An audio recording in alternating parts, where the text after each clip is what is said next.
The second in honor of Amir al-Mu'mineen Ali ibn Abi Talib.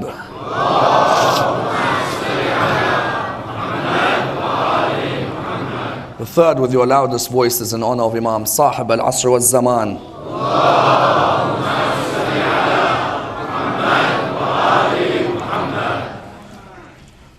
Respected brothers and sisters, Assalamu alaikum wa rahmatullah wa barakatuh. The Battle of Uhud is viewed as one of the most important events in Islamic history and is seen as one of the earliest wars in the religion of Islam, and is therefore a battle which requires an in-depth examination because a number of key factors emerge within the study of this battle. The first is our ability to be able to gauge the power of the opposition against the message of the Holy Prophet. And the idea that looking at it from the angles of the Meccans, one is able to understand who the main protagonists are, who sought to destroy the religion of Islam in that early period. On a second angle, we are able to study the leadership skills of our Holy Prophet and how he led his army within this battle. On a third level, we are able to understand the loyalty of the companions of the Holy Prophet and understand the many different companions who took part and what the aims and objectives were of these companions at this battle. And on the fourth and the most important level, it allows us to put into the context one of the most important statements of Imam al-Hussein in the event of Karbala, where he comes forward and states, إِنِّي لَا أَعْلَمُ أَصْحَابًا خَيْرًا وَلَا أَوْفَى وَلَا أَبَرْ مِنْ أَصْحَابِي. I do not know of companions who are as good or who are as pure or who are as loyal as my companions. Why would Imam al-Hussein say this? We will put it into context in relation to the Battle of Uhud and the Battle of Karbala. As we know, the Battle of Uhud took place on the 3rd of Shawwal in the 3rd year of Hijrah. Our Holy Prophet's mission began at the age of 40. The first 13 years of his life he spent in Mecca, and the last 10 years of his life he spent in Medina. And therefore his whole prophethood was a 23-year prophethood. He migrated from Mecca to Medina, and that migration was known as the Hijrah. And therefore whenever you look at the Islamic calendar today, you will always see alongside the number are the two letters AH, meaning after Hijrah. Because the calendar began from the migration from Mecca towards Medina. Of course the migration took place in and around Safar towards Rabi' al-Awwal. The migration did not take place in Muharram. And therefore those who come forward with the argument that Rasulullah entered Medina and he saw people fasting on the 10th of Muharram, that argument falls. Because Rasulullah didn't enter in Muharram. He entered in around Rabi' al-Awwal time. But the point is that the calendar began because of this migration.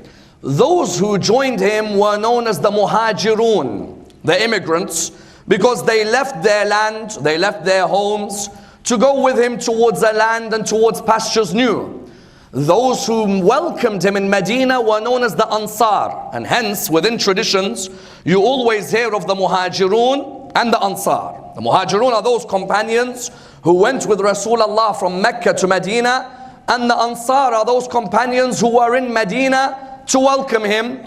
As soon as he reached Medina, Abu Sufyan, Abu Jahl, Walid ibn al-Mughira, Utbah ibn Rabi'a, Umayyah ibn Khalaf, all the main leaders of Quraysh who were still in Mecca thought that not only could we not kill him while he was in Mecca, now he's gone and changed the mindset of the people of Medina. Now he's gone towards Medina and seemingly he's building a whole state within Medina. So they decided they would never leave him alone. And that's why a year into his stay in Medina, the Battle of Badr was the first battle in the religion of Islam. That battle, over 900 soldiers fought against the army of Rasulullah. Rasulullah only took with him how many? 313. The opposition had how many? Over 950. Yet who was victorious? Rasulullah. Because there are people who are of the opinion that quantity equals quality. Whereas in Islam we say that quality is always above quantity. You may have had 3 times the number of people, but you didn't have Hamza ibn Abdul Muttalib. You didn't have Ali, son of Abu Talib. You didn't have those who were alongside you and who were loyal. Therefore you found that within the Battle of Badr, many of those leaders were killed. Abu Jahl died in that battle as an example. Umayyah ibn Khalaf died in that battle. Utbah ibn Rabi'ah. But there was one man who didn't die in that battle, Abu Sufyan. Abu Sufyan caused the whole battle. But while everybody was being killed, he returned safely back to Mecca. Because when he returned back to Mecca, the uproar because of the battle of Badr was what? Abu Sufyan sent a rumor that his caravan of goods, which belonged to the Quraysh, was looted by Rasulullah. Would Rasulullah loot a caravan? When there is a caravan of goods which is there, would Rasulullah come and loot it? No. But the Quraysh became angry, and therefore they sent an army in Badr, and they were defeated. When they were defeated at Badr, news came back towards Mecca. Abu Sufyan was sitting in his house with his wife Hind. They were sitting there. He was expecting victory. The news came back to him. What was the news? The news was that the Muslims had defeated the Quraysh. He said, we were over 950 and they were only 313 and they defeated us. He said, I will never accept this. Even when the others of the Quraysh heard that their fathers had died, or their brothers had died, or their cousins had died, they all began to cry. Abu Sufyan made an announcement. Nobody cries for those who they have lost. The people said to him, why should nobody cry? He said, because crying makes the human a weak human being. That was his philosophy. And he said that you won't have that vigor to go back and have vengeance on what happened. Therefore, he mobilized an idea that now that we have lost in Badr, there is no way I will lose in the forthcoming battle. Because you know his wife Hind, she lost 3 of her family to the sword of Ali ibn Abi Talib. She lost whom? She lost her brothers Shayba and Walid, and she lost her father Utbah. That's why she was not happy at all with her husband Abu Sufyan. She said, you are here and you are comfortable while my father and my brothers were killed by the son of Abu Talib. How do you expect such a thing? That's why in Karbala later on, they told Abu Abdullah, the reason we are killing you is revenge for your father and what he did to our grandparents. What happened was that Abu Sufyan said, don't worry, I'll mobilize an army 5 times bigger. In which way? He went to the sons of those who lost their fathers at Uhud. He went to Safwan ibn Umayyah, who lost his father Umayyah ibn Khalaf. He went to Akrama ibn Abu Jahl, who lost his father Abu Jahl. He went to them, he said, do you want vengeance for what happened? They said, yes. He said, then get ready. I'm going to mobilize an army. How many? They said. He said, you know the first battle we took 950 odd? Said, yes. He said, I'm going to take 3,000 this time. The impression was, it was quantity. As long as we have more, we will be victorious. And so therefore he began to mobilize an army, but he needed advice. How do I enter Medina and stop Muhammad? Where did he gain his advice from? He gained his advice from the Jewish tribe Banu Nadir. Because you know in Medina there were 3 main Jewish tribes. Banu Qaynuqa, Banu Qurayza, and Banu Nadir. He went towards the tribe, he sent some envoys, he found out where's the best place to attack Rasulullah. And he took his army towards an area by the name of Uhud. Why is it called Uhud? It's from the root word Ahad. Qul huwa Allahu Ahad. Ahad means one. So why is the mountain called Uhud? Because all the mountains in that area are stuck to each other, except Uhud, it's separate. So it was known as the one which is separate from the rest. Rasulullah used to talk about Mount Uhud. What did he used to say? He used to say, this mountain loves us and we love that mountain. Because you know in the Quran, Allah in Surah 2 verse 72 speaks of every creation of his doing tasbih. Likewise the mountain does tasbih. When Rasulullah says this mountain loves us and we love that mountain, it goes to show you there was a special relationship. And some of the Arab historians say the reason Rasulullah had this relationship was because whenever he'd come back into Medina, the first mountain he'd see would be the mountain of Uhud. And so that would bring peace to his heart as he was entering Medina. And what did Abu Sufyan do to make sure he won this battle? Abu Sufyan went about with 2 strategies. What were they? The first strategy was he told every soldier, bring your wife or your sister with you. Why? because he knew that if the wives were there and the sisters, the soldiers would be under pressure to perform. Because many of these wives had heard of the loss at Badr, and in Arabia, a man was not a man if he had lost a battle. Therefore, what did Abu Sufyan say? He said, bring your wives with you. Why? So that these wives will watch your move. Are you prepared to embarrass yourself on the battlefield when your wives are watching? For example, Talha ibn Abu Talha took his wife, Khalid ibn al-Walid took his sister, Amr ibn al-As took his wife, and they came forward, and these wives were very important in the battle. Why? Because they would be reading poetry which would put their husbands under a lot of pressure. For example, amongst the poetry they used to read was the following lines. What did they used to say? We are the daughters of the shining star. Looking at you from silken beds, we are. Thrash them and we'll come towards you. Run away from them and we'll run away from you. You see these lines? Make it clear. Even Hind, the wife of Abu Sufyan, said, we are the daughters of Tariq. We are used to walking on costly carpets. We'll sleep with you. If you are successful, we'll run away from you if you come back unsuccessful. In this way, they told the soldiers that we've accepted one defeat, but the second, you can forget about it. We depend on you, you have to perform. The second strategy, what did he do? He took with him the idol Hubal. He kept on saying, U'lu Hubal, U'lu Hubal. Raise Hubal. Why? Because Abu Sufyan didn't want people to think that he's fighting this battle. No, he wanted to make the Arabs think that we're fighting for the idol Hubal. You haven't come to fight for me, it's your idol. Are you going to let your idol down or no? Abbas, the uncle of Rasulullah, had a servant who came to Rasulullah, came to Abbas, said to him that Abu Sufyan has raised an army to come towards Uhud. Rasulullah then informed his companions. He said, now they've come to fight us at Badr, they want to fight us at Uhud as well. Get all the companions ready. And I tell you, some of the most loyal companions of Rasulullah joined him on the day of Uhud.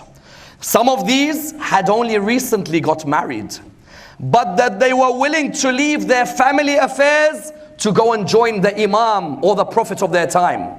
Ask yourself the question, that if you were living in the Imam with the time of the Imam of your time, would you be able to sacrifice family, or does family come ahead of religion? Sometimes a person has to ask that question.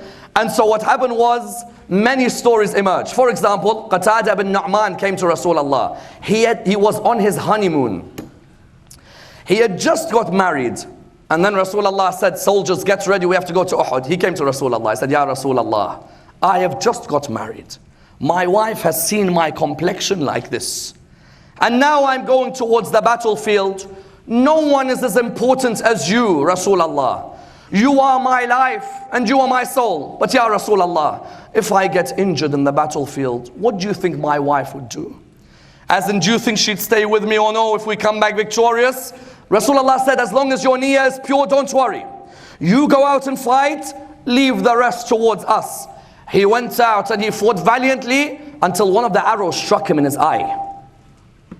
When the arrow struck him in his eye, he was in intense pain, yet he managed to come back to Rasulullah. And from the one eye that remained, he began to cry. And he was like, Ya Rasulullah, I am happy that I have served you. But what do I return to like this?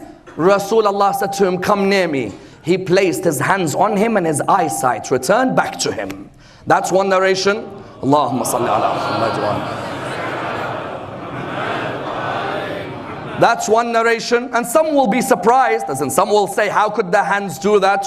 If Nabi Yusuf's shirt can cure Yaqub, then why could Muhammad's hand not cure anyone? And therefore, on the first level, Qatada bin Nu'man, that happened with him. Then on the second level, you had a companion like Hanzala ibn Abu Amr. Hanzala ibn Abu Amr, his father used to despise Rasulullah. He got married to Jamila, daughter of Abdullah bin Ubay. Her father used to despise Rasulullah. Look how sometimes the good comes out from that which is bad. They got married to each other. The news came that you have to go and join Rasulullah. When the news came that they had to join Rasulullah, It was on the night that they had got married. The news had come. Hanzala said to her, I have to go and join Rasulullah. She said to him, just stay with me one night and I want something to happen. He said, what is it? She said, when we wake up this morning, I want 4 witnesses to come and say that we have got married. He wondered why. What had happened was that they stayed together that night and he had to leave straight away in the morning without even having performed his ghusl because the movement has started. She had got 4 witnesses. They had testified they had got married. This Hanzala in the battle was killed. When he was killed, she came towards Rasulullah. When Rasulullah saw her, he asked her, he looked at her, why is it that you wanted witnesses? She said, because the night before we got married, I saw a dream where the heavens were opened. And when the heavens were open, I could see my husband going through. So I recognized that he'd probably become a shaheed. I wanted people to witness that we were together for one night. He said to her, how did your husband leave? She said, my husband left without even having performed ghusl. He said, no wonder. I saw the angels performing ghusl for him when he died on the battlefield. Here was the second person who had died. And from that marriage, Abdullah ibn Hanzala was born, who later on after Karbala tried to avenge what happened on the 10th of Muharram. So there were many loyal companions. When they approached the beginning of the battle, the Arabs used to come forward. Whoever was the bravest in battle has to come forward. The 2 armies would come together and then the leaders would say, that's my main soldier. The opposition would say, that's my main soldier. Abu Sufyan brought with him a group who some narrations say were 9 brothers. 9 brothers. These 9 brothers, nobody had ever defeated them when it came to war. They were on the front lines of Abu Sufyan. Their name was Talha ibn Abu Talha, and there was Abu Sa'id ibn Abu Talha, Uthman ibn Abu Talha. There was a number of brothers. The head of them came forward. When he came forward, he looked at the opposition. What did he say? He said, I am a warrior and nobody comes near me. I have never lost in one-on-one combat. Who is out there from the opposition to come and fight me? They would be the flag bearers on that day. Rasulullah said to Ali ibn Abi Talib, come out and face them. Tabari narrates, all 9 of them were finished by Ali ibn Abi Talib. One after another. All 9 of them were finished by Amir al-Mu'mineen. The army of Rasulullah was making major inroads. How many were with Rasulullah? 750. How many were with the opposition? 3,000. They were making major inroads until something happened which changed the loyalty of the companions. What happened? Hamza was fighting. Ali ibn Abi Talib was next to him. Hind, when she had heard that her father had died, she became angry. She said, I want one of the following to be killed. They said to her, who? She said, I want Muhammad to be killed. The reply was, you'll never be able to kill him, from the man who had the spear. She said to him, why? He said, because he has too many soldiers surrounding him. I can't reach him with my spear. She said, kill Ali. The reply was, Ali ibn Abi Talib is like a wolf on the battlefield. You cannot kill him from the front or from behind. So the reply was, kill Hamza. Let Hamza die. That's who I want to die. What was the reply? He said, I can kill Hamza. Why? Because when Hamza fights, his stance is open. I can get the spear in. Hamza and Amir al-Mu'mineen were fighting. All of a sudden, Wahshi's spear went right through Hamza. When it went through Hamza, Hamza died at that moment. Some of the companions were in disarray. The rest of them were fighting. The others were uncertain. Our commander has at this moment just been killed. Some of them continued to fight.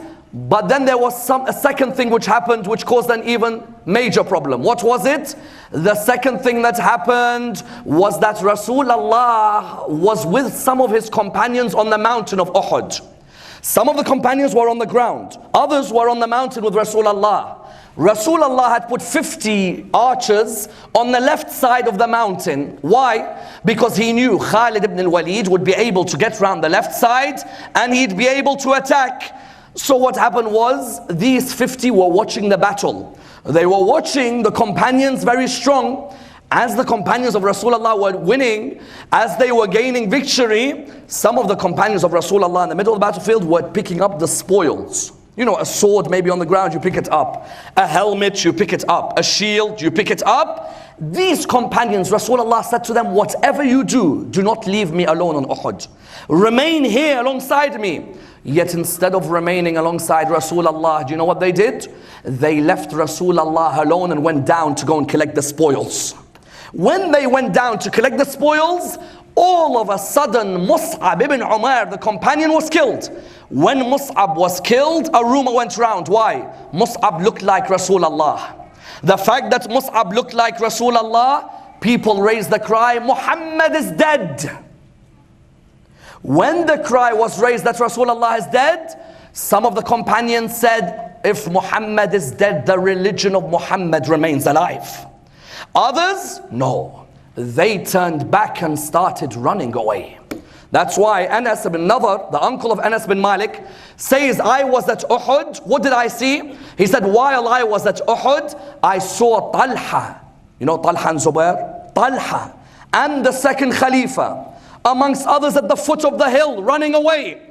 I said to them, where are you running? The reply that came was, we're running. Muhammad is dead. The reply was, if Muhammad is dead, the religion of Muhammad is alive. Just because Rasulullah has died doesn't mean you turn back on your heels. The religion is still alive. Many of these companions who Rasulullah expected loyalty from deserted him and they ran away. Rasulullah, where was he? He was on Mount Uhud. Do you know what happened while he was on Mount Uhud? He was attacked by over 50 soldiers. Only 3 remained alongside Rasulullah from his companions. Who were they? The first of them was a woman by the name of Al-Harithiyya, a woman. She saw the companions running away.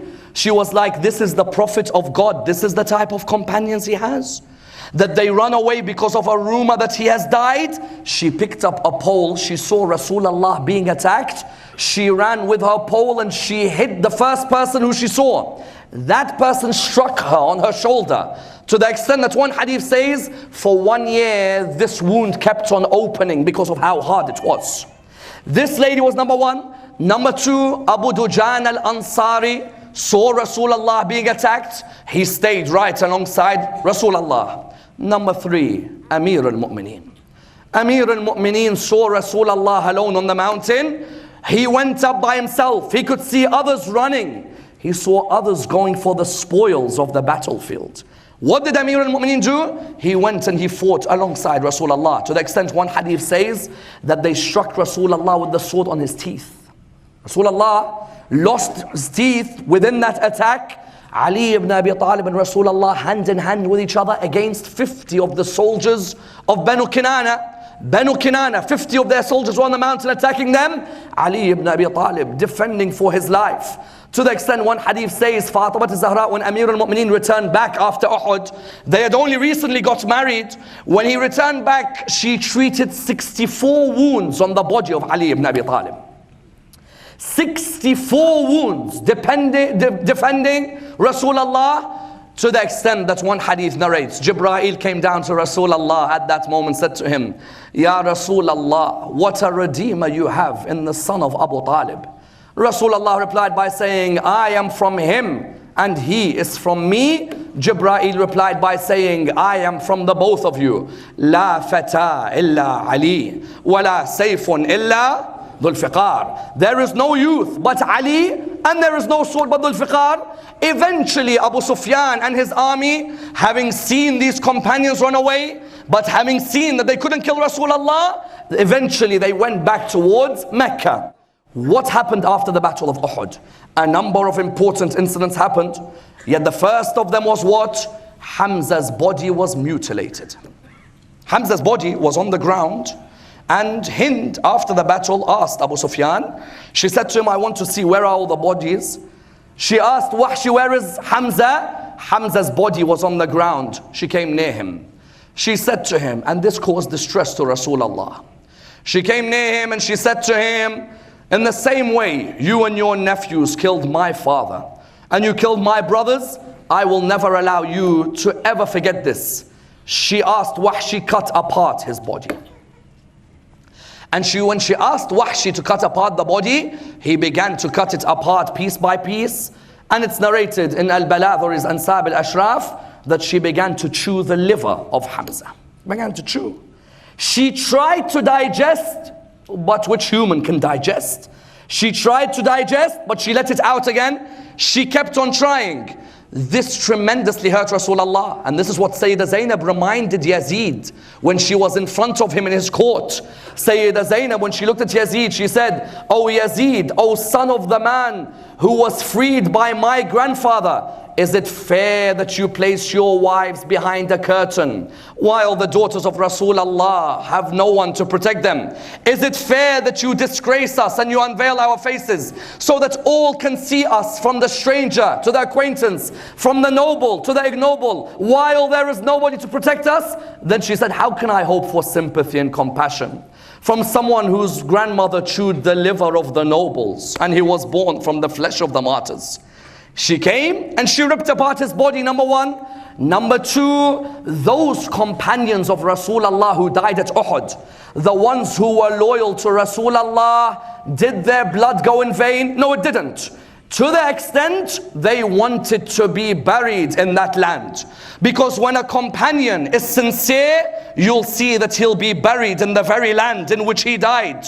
Amr ibn Jamuh, before the battle of Uhud, his sons all came to him. They said, "Look, father, you're too old to fight. In Islam, the old don't have to fight. In Islam, the young do not have to fight. In Islam, women do not have to fight. It's not obligatory on any of them." They came to him, they said to him, "Father, it is not obligatory on you to fight. Why is it that you've come out?" He replied, "I want to fight. I want to die with Rasulullah."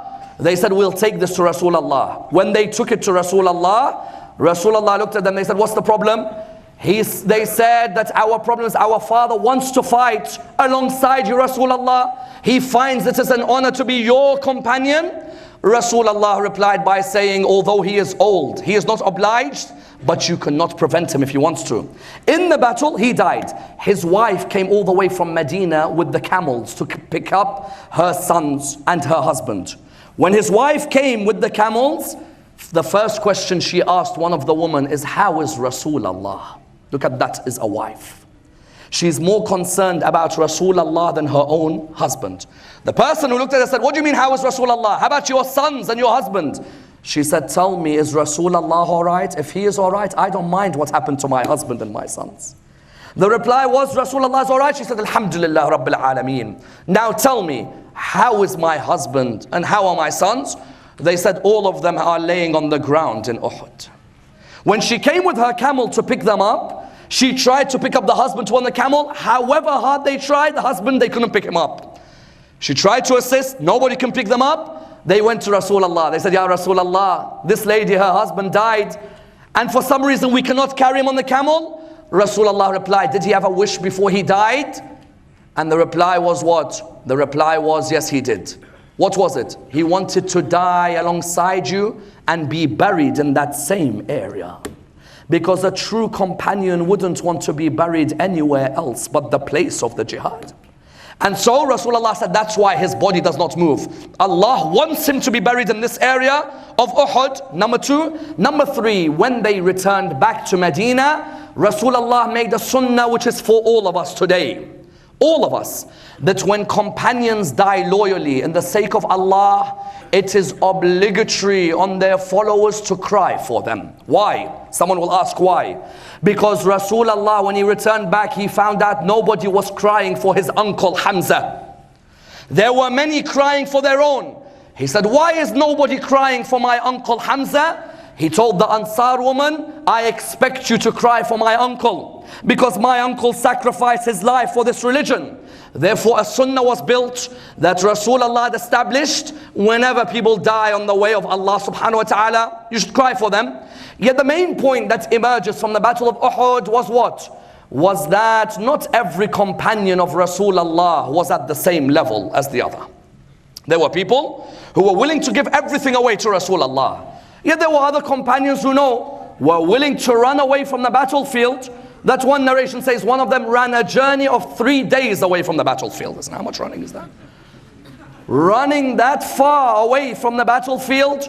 And there were others who were more concerned. What are the points? Number one, there were others who were more concerned with the spoils of war. They weren't fighting because they wanted the religion to remain alive. They were fighting just in case. There are swords, there are helmets, there are shields. We'll pick them up and we'll go home. We have no concern about the religion. Our concern is that we pick up treasures. That's one group. There's a second aspect of those companions. There was envy between each other. Those companions, because the ones in the mountain, they were envious of the ones who were on the front. How could they have spoils while we don't? Because of this envy, they left the mountain. Number three, those companions in some cases weren't willing to die for Rasulullah. Why? Because as soon as Rasulullah, there was a rumor that he had died, they said, let's leave this religion and go away. The Quran said, if Rasulullah has died, the religion of Allah remains alive. Who have you come to fight for? Have you come to fight because Muhammad's movement is a powerful one? Or have you come to fight because truly, even if Rasulullah dies, you will remain standing for the religion? Because imagine now, you had a leader. If that leader died, that leader would never want his companions when they see him dead to run away. The leader would want the companions to remain alongside him, to not leave him. Whereas Rasulullah stayed with only 3 companions on the mountain of Uhud. That's why the question arises, why did Imam al-Hussein say, لا أعلم أصحابا خيرا ولا أوفى ولا أبر من أصحابي. Imam al-Hussein on the night of the 10th of Muharram, he said, I have never known companions as good or as pure or as righteous as my companions. Why? Because he had lived with Rasulullah. He had met the companions of Rasulullah. Many of these names which you hear mentioned, Abu Abdullah grew up watching them. As in when Rasulullah died, Abu Abdullah was in and around 7, 8 years old. He had met many of them. Yet at the same time, he had known not every companion was loyal. Some were after the treasures of this world. Others were after the treasure of the hereafter. Some were envious of each other. And therefore, when it came towards his companions, he said, I don't know of companions like my companions. Why? Because Abu Abdullah knew very well his companions. Their whole aim in coming to Karbala on the 10th of Muharram was nothing but the cause of Allah subhanahu wa ta'ala. Each and every single one of them. And know one thing, brothers and sisters. Abu Abdullah, when he left Mecca to go towards Karbala or to go towards Kufa, on his way when he was traveling, at every watering station, Sukaina bint al-Hussein says, at every watering station, we would have more companions joining us. Imagine, when he left Mecca to go towards Kufa, as long as those people knew that in Kufa there were thousands waiting for him, you found many began to join him. Until he reached an area called Zarud. When he reached that area, that's the same area where Muslim ibn Aqil, the news reached Abu Abdullah that Muslim had been killed at that area. When he reached that area, do you know those people who started joining him? Many of them said to him, sorry, you're gonna lose this. He started with thousands with him. By the time the news that Muslim ibn Aqil had died, there were only a handful who had remained with him. Many of them had said, you know what? We came with you on the idea that the people of Kufa were going to be alongside us. Now when we look at it, Muslim has died, Kufa's not with you, you've got a small number of companions. Let those companions defend you. Suddenly flocks of people started leaving Abu Abdullah. Many started to leave him. He started to walk from Zarud towards Karbala. As he was walking, he'd keep telling his companions, oh my companions, you are free to leave me. Go back, they want to kill me, they don't want to kill you. Leave me, I will go by myself and I'll defend myself. But do you know the difference between Abu Abdullah's companions and everybody else's? Abu Abdullah, his companions weren't just men. Women were his companions. Young children were his companions. The old were his companions. Every area of people who the Islam says are not obliged to fight, fought with Abu Abdullah. They found it an honor to serve Abu Abdullah. And that's why whenever he'd look at them, he'd look at these women, he'd look at these children, he'd say to them, you don't have to. Yet all of them said, Ya Abu Abdullah, we'll stay alongside you. We will not turn back on our heels. That's why you find amongst them, when they came towards the 10th of Muharram, they came with lines of poetry. Because in Arabian wars, you don't fight unless you recite a line of poetry. That line of poetry shows your conviction, how certain you are of where you have reached. Because Nafi' ibn Hilal narrates, on the night of the 10th of Muharram, I went out of the tent, I saw Abu Abdullah walking one way and the other. When I saw him, I came towards him. He saw me. He said, what are you doing? I said, Ya Abu Abdullah, I saw you walking and I was wondering, where are you going? Maybe the enemy might attack you. He said, do not worry, Nafi'. I was only seeing tomorrow where each one of us will fight, where each one of us will die. He said to him, Nafi', come next to me. Nafi' came next to him. He said to him, Nafi', do you see those mountains? He said, yes. He said, do you see the gap between them? He said, yes. He said, Nafi', you are free to go between that gap. Nafi' replied to him, Ya Abu Abdullah, may my mother be sacrificed for you. How do you expect me to leave you? And how do I face Allah on the day of judgment? Then Sayyidah Zainab on the night of the 10th of Muharram came to Abu Abdullah. She said, Ya Abu Abdullah, these companions, are you certain they won't leave you and betray you? He said, they are with me like a child, like an infant is attached to its mother. In the same way an infant is attached to his mother, they are all with me. Yet he came to each one of them. He came, for example, to the children of Aqil. He came and he said, you don't have to fight with me. They said, Ya Abu Abdullah, what is life after your death? It's not worth living. We want to give everything we have away to you. He went towards his other companions. He said to each one of them, you don't have to fight. Each one of them came and gave him a different answer. When you look at them, for example, there was a woman. She was not obliged to fight, but she gave her 11-year-old son to Abu Abdullah. Amr ibn Junada, she said to her 11-year-old, I will never be proud of you unless you today are a companion of the son of Fatima al-Zahra. He went out on the battlefield and he said, Amiri Husaynun wa ni'mal amir. سرور فؤاد البشير النذير علي وفاطمة والداه وهل تعلمون له من نظير. He came out, what did he say? Hussein, my prince is Hussein, and the most blessed of princes. Look at this 11-year-old when he comes forward and he says these lines, Amir Hussein wa ni'mal amir, surur fuad al-bashir al-nadhir. He brings heart to the joy of the man who brought this religion. Ali and Fatima are his parents. Do you see an equal next to him? Then when he died, his mother, she got his body, she looked at her son, she looked and she thought, look at this son of mine, how loyal he is. I like his mother, I will be loyal. She picked up a pole and she went in the middle of the battlefield. Abu Abdullah said to her, you don't have to come out. She said, Ya Abu Abdullah, your mother is my life.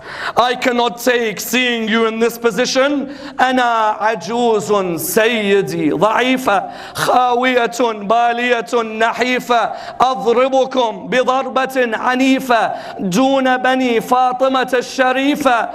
She came out on the battlefield. She said, I'm an old lady and I am weak. I am now past that which I can do, but I'll strike you a strike to defend the family of Abu Abdullah.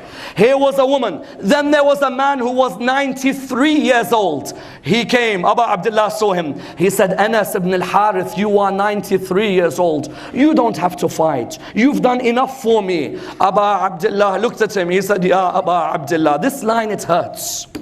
He said, Ya Abu Abdullah, when you were only 4 years old, I remember seeing your grandfather Rasulullah hold you in the masjid, and he said, oh people, Husaynun minni wa ana min al-Husayn.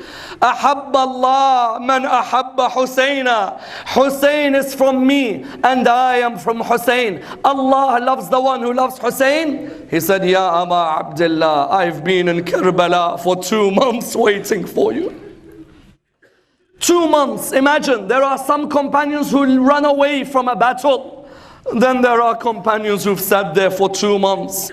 Because he said, your grandfather said, if Hussein is alone in Karbala, those of you who are alive, don't leave Hussein alone. He said, Ya Aba Abdullah, I want to fulfill what your grandfather said.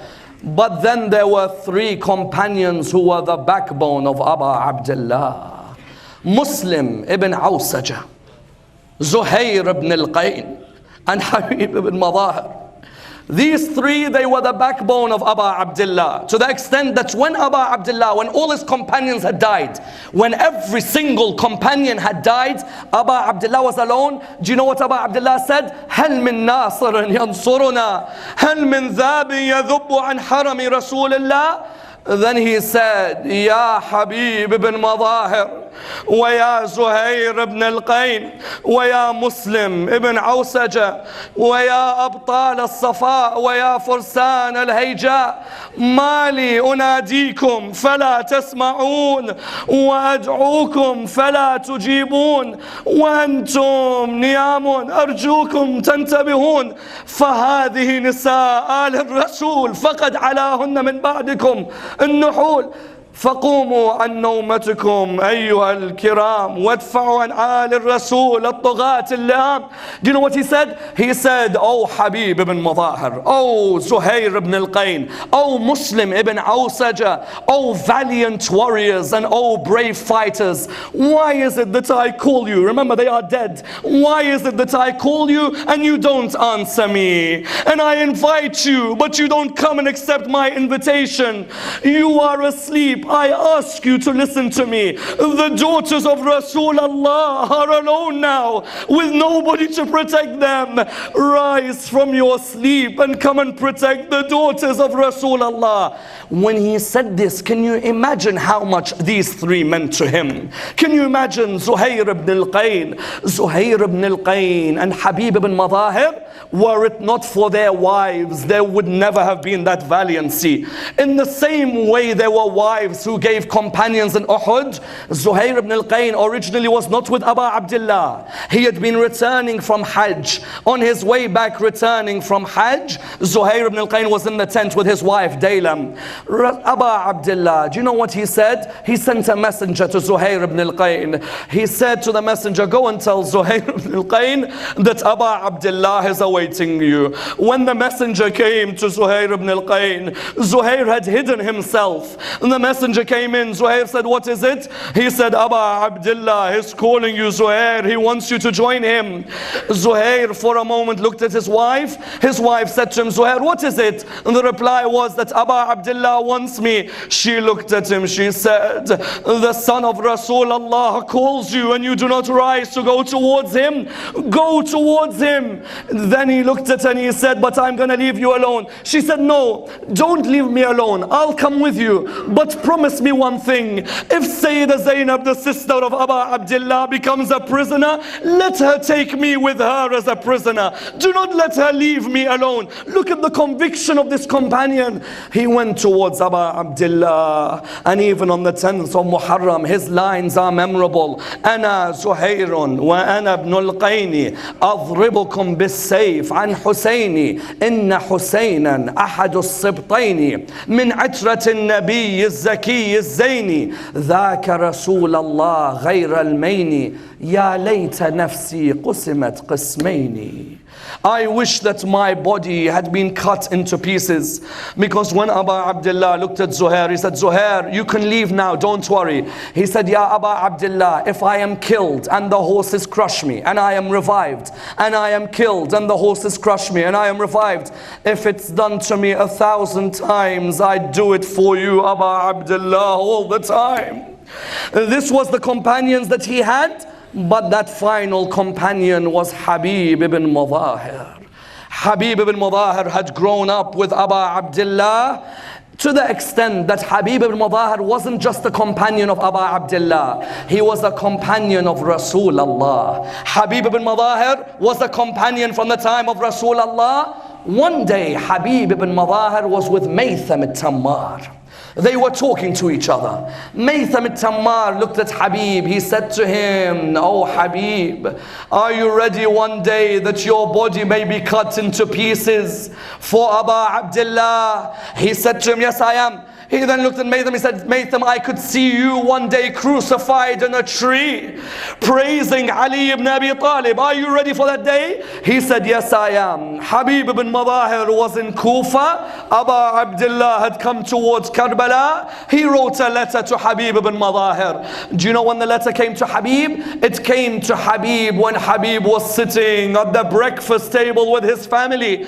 He was sitting down. A servant brought the letter. When the servant brought the letter, do you know what the letter said?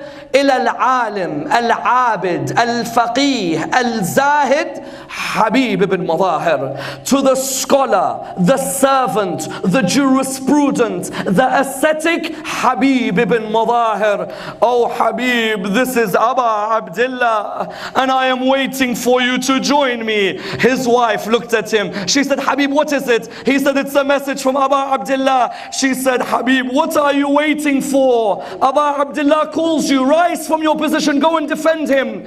He told his servant, he said to his servant, "Kufa is dangerous now. You go out on the plains of Kufa. I will leave Kufa at the time of Salat al-Asr, and then I will come and then I will meet you." He came out. When he came out at that time, his servant had waited and waited and waited. Still servant had not seen Habib. Habib, as he was approaching the servant and the horse, the servant looked at the horse. The servant was talking to the horse.